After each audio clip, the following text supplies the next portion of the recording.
MC, bienvenida a Delirium Nostri. Es un placer tenerte por primera vez por aquí. ¿Cómo te encuentras? Pues muy bien, Laura. Muchas gracias por darme la oportunidad, ¿no? de ser entrevistada por ti. Para que te conozcan nuestros espectadores, siempre me gusta empezar por la misma pregunta. ¿Quién les dirías que es MC Condado? Pues mira, MC Condado es una escritora afincada en Quintana Dueñas, un municipio próximo a Burgos, bueno, que por fin aquí he encontrado mis raíces. Ya llevo casi 20 años, ¿no? Y mi pretensión siempre ha sido reivindicar la discriminación que hemos sufrido las mujeres, ¿no? Soy feminista de pro y lo he hecho, la herramienta que he utilizado para reivindicar esta desigualdad ha sido la escritura. Y todos mis textos llevan su pullita y su invitación a la reflexión, ¿no? De la situación que estamos viviendo. Ahora hablaremos de tu primer libro que trata sobre ello, pero antes que nada, preguntarte cómo comenzaste a escribir. Pues mira, yo creo que comencé a escribir casi a la par que aprendí a escribir, ¿no? Desde niña, desde muy niña, yo me recuerdo con un bolígrafo y una libreta, ¿no? Y mis juegos se basaban en esto. Yo era hija única, me aburría como una ostra, quería hermanos, pero por mucho que yo suplicaba que me concediesen hermanos, no había manera. Entonces, ¿qué hice? Me los inventé. Hay gente que se inventa un amigo invisible, pues yo me inventé mis hermanos invisibles. Y no me conformé con uno, me inventé seis. O sea, de repente una familia súper numerosa, ¿no? Y vi que era muy difícil tener a todos clasificados, ¿no? Por así decirlo, porque se me amontonaban ideas, los mezclaba unos con otros y empecé a hacer una especie de ficha técnica de cada uno. ¿Y qué hacía? Pues guionizaba los juegos y para mí era más divertido escribir lo que ocurría con mis hermanos que jugar, ¿no? Y yo creo que eso fue mi debut como escritora. Y si esa niña pequeña que escribía casi de forma inconsciente te viese ahora publicando libros, ¿qué le dirías? Pues yo creo que se sentiría no sorprendida, ¿no? Sino desbordada, porque para mí los libros eran tesoros, ¿no? Y yo leía todo lo que caía en mis manos. A veces leía incluso libros que no eran propios de mi edad. Yo me acuerdo que con 12 años me suscribía al Círculo de Lectores y yo pedía libros y como regalaban cosas, pues suscribía a mi tía y ya tenía que pedir dos libros cada 2 meses, por ejemplo, ¿no?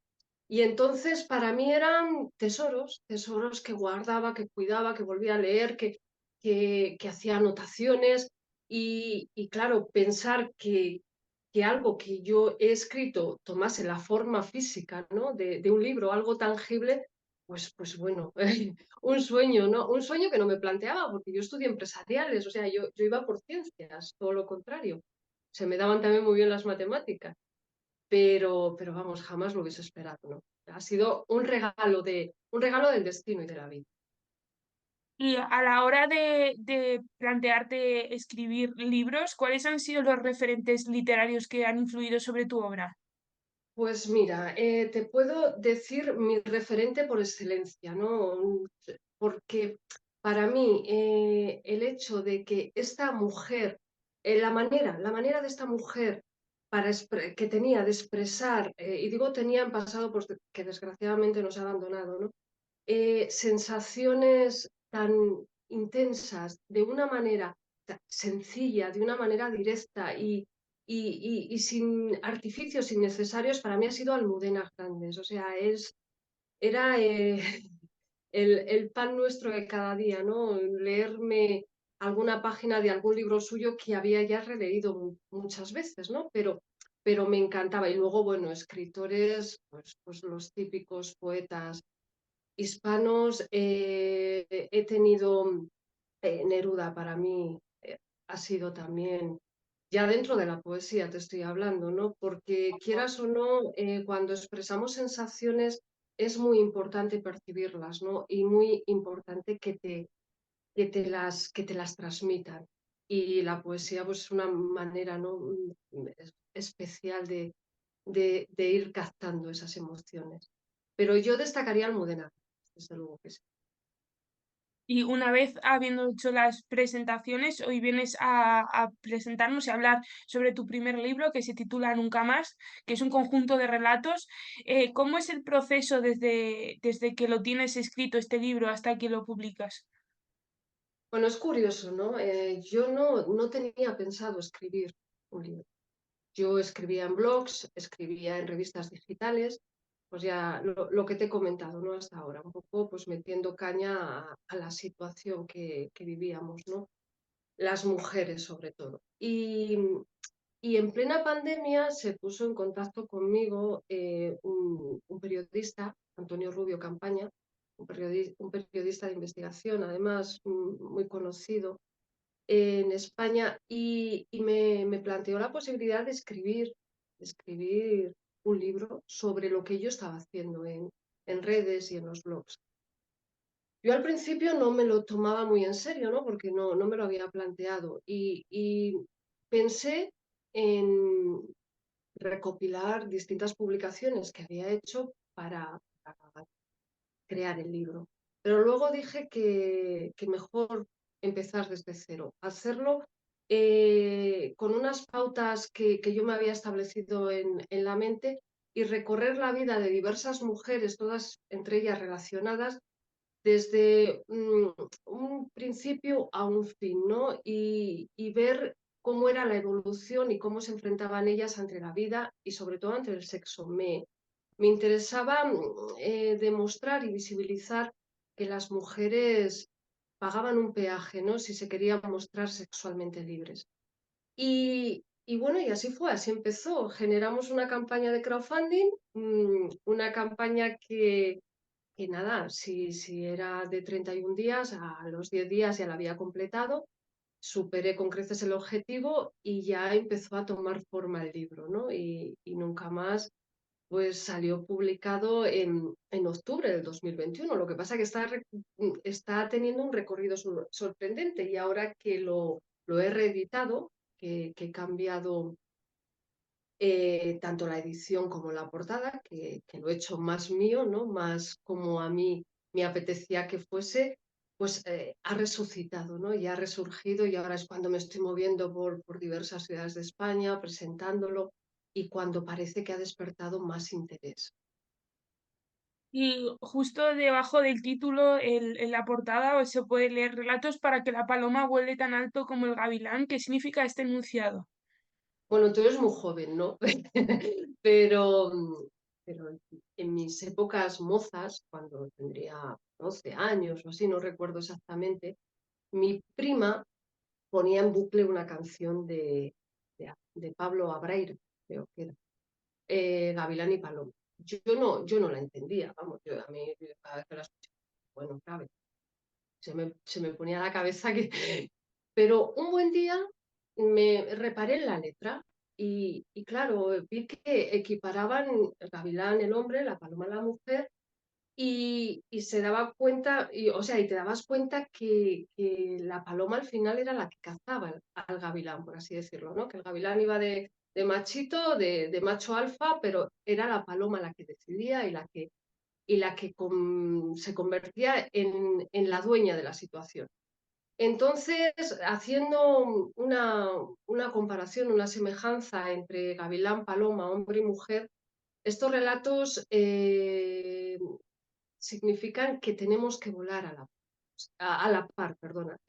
Me ha venido paloma y paz, ¿ves? ¿Has visto qué combinación de ideas?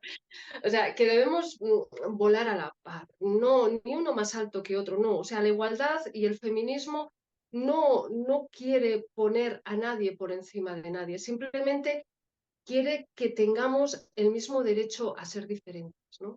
Que creo que es de lo que se trata.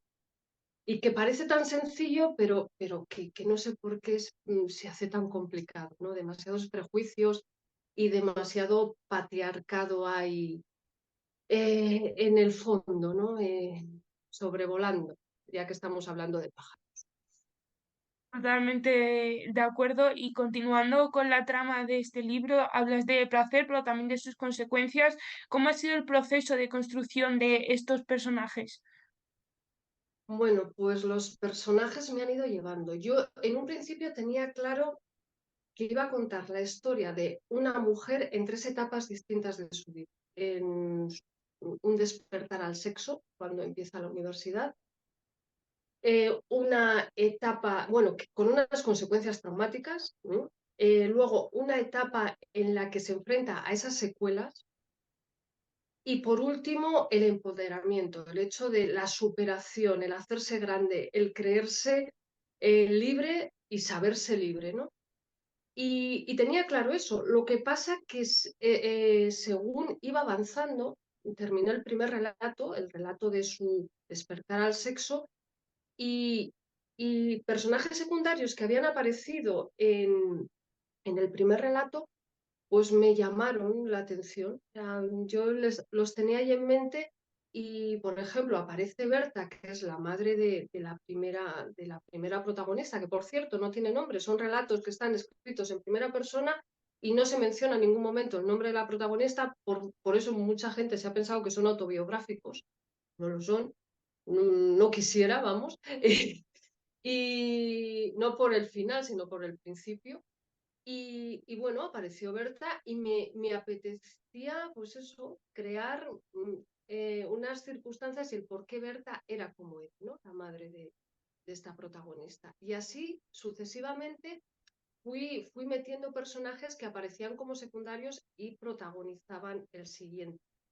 Eh, por eso, más que una novela de relatos eróticos, a mí me gustaría, o sea, un libro de relatos eróticos, yo creo que lo que me ha salido es una novela coral de 10 capítulos, porque cada relato, sí que es cierto, o cada capítulo, tiene un principio, tiene un argumento y tiene un desenlace, ¿no? Y si los lees por separado y de manera aleatoria, todos van a tener sentido. O sea, los vas a entender. Pero si los lees como yo lo pongo en el libro, termina siendo una novela, de principio a fin, ¿no?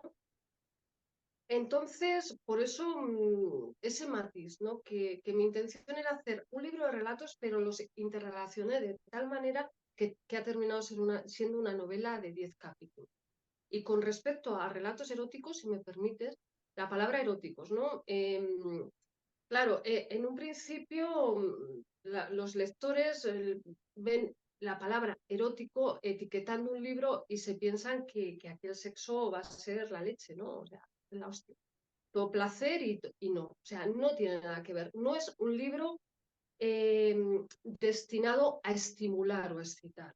Sí que tiene partes sexuales, partes explícitas, partes donde el sexo es placentero y sí que puede ser estimulante y puede excitar, pero en general es muy duro y muy desgarrador. Y el sexo aparece como una herramienta de dominación, más que como algo placentero. Bueno, ya lo he dicho. Es que me cojo Y carrerilleja para mí. nada, sin problema. Ahora que estamos hablando del significado de la palabra erótico, ¿en qué estado consideras que está en la actualidad la novela erótica? Pues mira, sí que ha habido un resurgir, ¿no? Un resurgir de la novela erótica. Mucha culpa yo creo que tuvo las famosas 50 sombras, que algo que tenemos que agradecer, no es que sea el tipo de erotismo que a mí me guste, ¿no? Pero tenemos que agradecer que se desmitificó, ¿no? Se desmitificó y la gente no se avergonzaba de leer novela erótica, ¿no?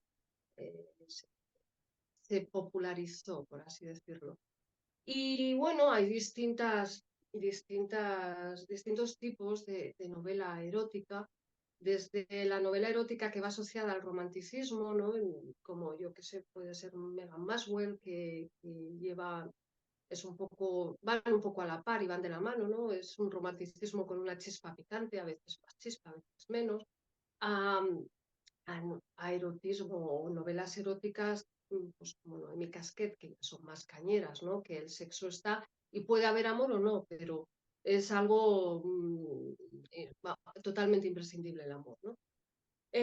Yo creo que además cada vez hay más mujeres que escriben novela erótica y eso está bien, ¿no? Porque es una manera de desmitificar. de normalizar, sobre todo es de normalizar, ¿no? Una faceta más de nuestra vida, como es el sexo. O sea, somos humanos, somos seres sexuales. No ocurre, no pasa nada, no pasa nada por demostrarnos como tal. Lo que sí que me da mucha rabia es que basta que una mujer escriba novela erótica para que se piensen que es autobiográfica, ¿no? Que estamos contando nuestra vida. Y a mí me da mucho coraje por las cosas que me escriben a través de redes, pero bueno, es posible.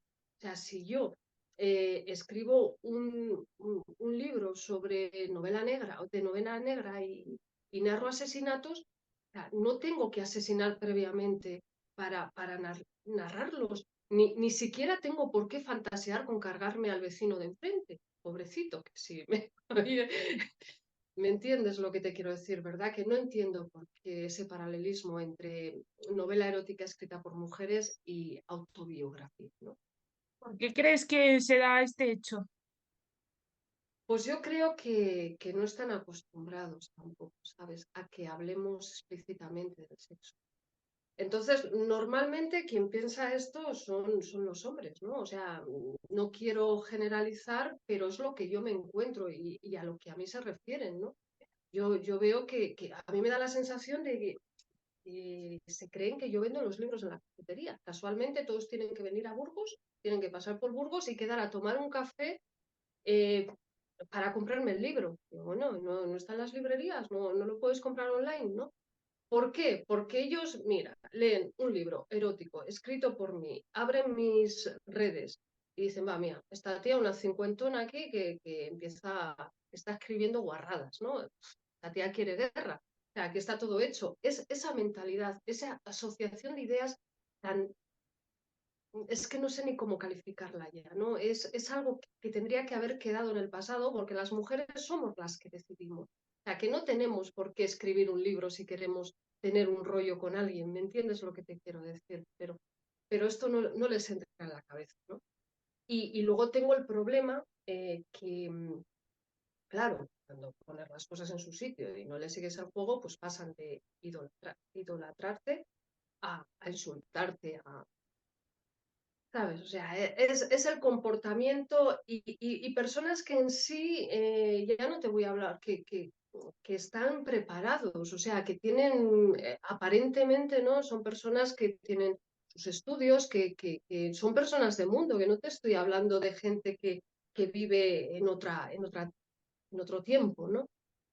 Pero tienen ahí un gen o algo que se reactiva bueno, y se comportan muchos de manera parecida, independientemente de si están más preparados o menos preparados, pueden ser más útiles a la hora de insultarte o más brutos, pero en general es prácticamente lo mismo.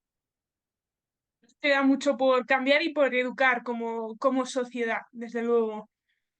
Pues Cambiando de tercio, al principio de la entrevista me decías que este libro fue publicado en 2021, que ahora mismo estás yendo por diferentes ciudades. ¿Qué futuros proyectos tienes de cara a 2024? Pues mira, proyectos tengo, aparte de seguir con Nunca Más, ¿no? Ahora tengo Madrid, enseguida Zaragoza. Acabo de terminar el manuscrito de mi segundo libro. Bueno, he hecho un par de colaboraciones también, con antologías de relatos. Una es Segovia Erótica de Editoriales de Erbiche y otra es El Café Cibeles de Editorial Animal. Pero he terminado mi segundo libro, mío, y ya ha pasado el filtro de los lectores cero, o sea que vamos a empezar ya la etapa de corrección a ver si sale publicado ya en unos meses. Y bueno, más cocinas que tengo por ahí en mente. Tengo una colaboración también con un libro de relatos que voy a hacer con Eduardo Cruz Acillona, muy curioso, que ya lo diré en su momento. Va a ser una combinación bastante original. Y, y bueno, pequeñas cosillas que me vayan surgiendo. Sigo con mis clases, impartiendo clases, talleres de escritura creativa, sobre todo intentando sacar el máximo partido de la creatividad de las personas a las que se las imparto.